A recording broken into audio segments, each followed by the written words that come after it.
Good morning. I have two questions today.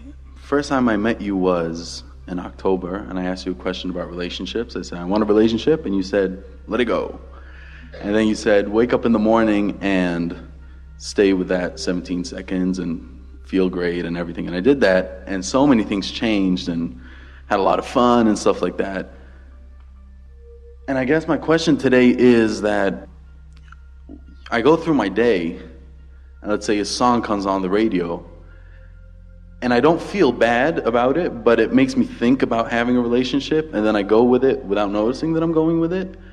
And there's a lot of momentum in a lot of those songs. Yeah. A lot of momentum in a lot of those songs. So I guess Esther plays a game where she gets into her car several times a day and backs out of the garage, and XM radio is always on. And whatever song's playing when she backs out, she thinks it has significant meaning to her because it's divine timing after all. She's just not getting in the car because it's time to get in the car. She's waiting for the impulse and going. Sometimes she leaves a half an hour early because the feeling comes to her. Just a little aside here, because we want to talk about this divine timing, because it's part of what's coming next. So we're really good about timing because we have overview. As many of you know, Jerry made his transition a few years ago. And so Esther has this wonderful ongoing relationship, and they play this game where there's a light in the house that if there's something significant that Esther is thinking about or wondering about, the light will blink, and Esther knows that Jerry's on the case, and then she has a conversation with him. And it's a light that shines down on a wall, and she can see it from nearly every place in the house. The house is U-shaped, so she can see it from her office, she can see it from her living room, she can see it in the bedroom, which is where it is. And so recently, that light stopped blinking so much, hadn't blinked for quite a while. And she has a beautiful kitchen with a stainless steel hood over her stove, and the light on that hood has never worked, which doesn't matter because there are plenty other lights in the kitchen, and she just hasn't taken the time to do anything about it. And so as she went to bed one night, she said, all right, Jerry, that light isn't blinking, and I just want you to know I really like the light thing. I really like it. So if it's all the same to you, I really like the light thing.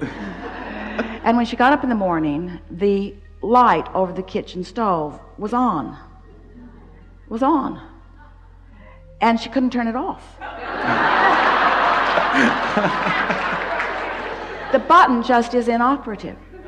So she wants to think that that's Jerry who's turned that light on just for fun, because it's just like him to not do it the way she wants him to do it, but to do it sort of the kind of way she wants him to do it, but to really do it the way he wants to do it. It's so Jerry.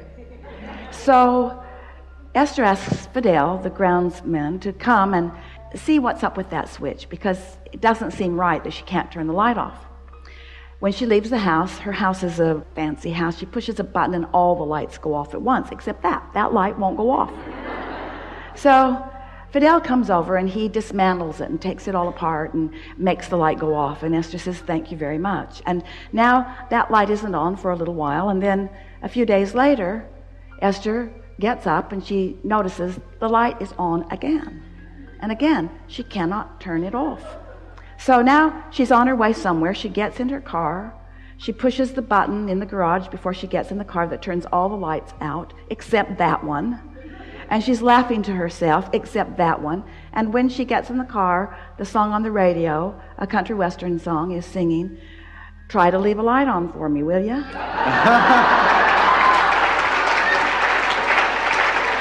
Those are the words. Those are the words. Now, so many people just want to call these things coincidence. We want you to understand that there is divine timing going on in your experience all day, every day. You just got to create the atmosphere. That's what Esther is saying to her friend the other day. Our work, singularly, it's not our work to find the path. It's not your work to find the relationship. It's not your work to figure it out. It's not your work to fill in the grid. It's your work, your singular work, to prepare a vibrational atmosphere around yourself so that you are the realizer of the impulses that will put you on the path. Not just because the path will lead you to where you want to go, but because the path is so delicious as it is unfolding. In other words, what could be more delicious than to feel that hands-on, all day long, all day long. Source energy, aware of you, knowing who you are and where you are and who you really are and what you really want, and knowing the precise path to get you from where you are to where you want to be at all times. All you got to do is chill and follow the impulses, you see. And those messages come to you in endless ways, through songs. Esther will be sitting and writing something, and a hummingbird will come and almost touch her on the nose, as if to say, that's the point we were hoping you'd get. Pay attention to what's going on around. Source is using every conceivable, possible messenger to confirm and accentuate things that are important to you. You just got to be aware, you see. And you have to accept. You have to accept that you just have to be one of those weird people.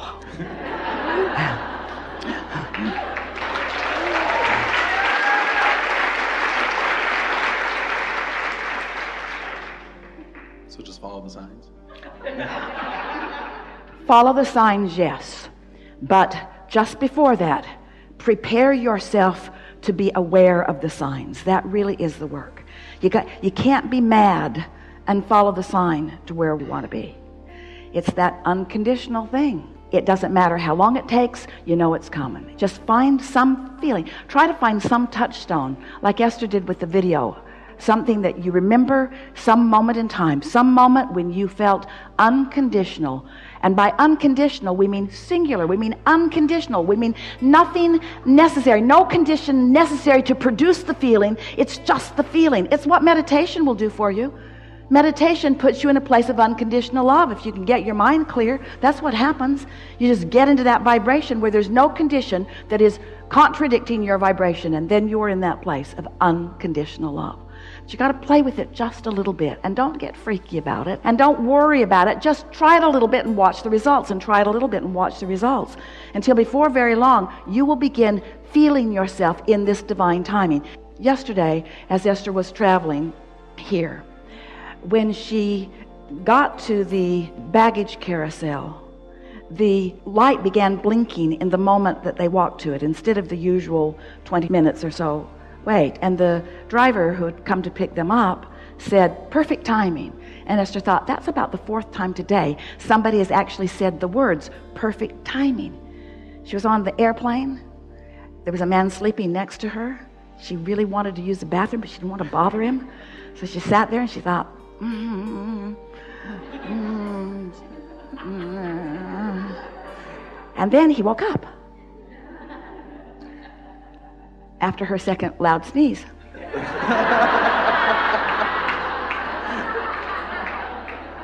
And so she said, do you mind if I scoot out to use the restroom? And he said, no. And so she goes and uses the bathroom. When she comes back, she slips into her seat. And as soon as she sat down, the flight attendant brought their lunches. And he said, perfect timing. And Esther thought, is the whole world in on this? Is the whole world in on this? Does everybody know that perfect timing is the way that I am now living? Does everybody know it? Seems so, you see. Perfect timing. So, do you understand that creation, co-creation, relationships, do you understand that that's about rendezvousing with the other? So, let's say you have a meeting place, and do you really want to get there before the other one gets there? You want to get there and they're not there, and you're walking around, starting to feel impatient. That's not divine timing. That's off. So you don't want to get there before they're there. You want to get there to meet them, don't you? And don't you trust that the source within you knows who you are and what you want and who they are and what they want? If you can just accept that it's for sure, it's for sure, it's for sure. It's not if, it's really not so much even about when. It's for sure, it's for sure, it's for sure, it's for sure. You just got to chill and know that. And when you rendezvous, you'll know it. You'll know it. You can't miss it. You'll know it. That was my question, actually. You'll know it. You'll know it. And the best part is, not only will you know it, they'll know it. Okay. You say,